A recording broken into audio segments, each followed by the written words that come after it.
మహారాష్ట్రలో మత సామరస్యం వెల్లివిరిసింది.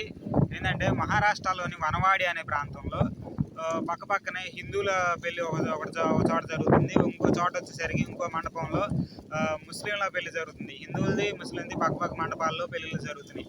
అయితే భారీ వర్షం కురవడంతో ఈ హిందువుల పెళ్లి జరిగే చోట ఏమైందంటే ఆ టెంట్లు కానీ అవి కానీ బాగా ఇబ్బందికి గురయ్యి వాళ్ళ పెళ్లి జరిగే చోట కార్యక్రమం సజావుగా సాగలేదు.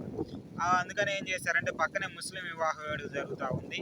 వీళ్ళు వాళ్ళ దగ్గరకు వెళ్ళి వాళ్ళ పర్మిషన్ అడిగారు. ఇట్లా మాకు బాగా ఇబ్బంది అయింది పెళ్లి జరుపుకునేటప్పుడు అని అడగటంతో ఆ ముస్లిం వివాహం జరిపే వాళ్ళు కానీ వాళ్ళందరూ కూడా ఆ వివాహం జరుపుకోవడానికి ఒప్పుకున్నారు.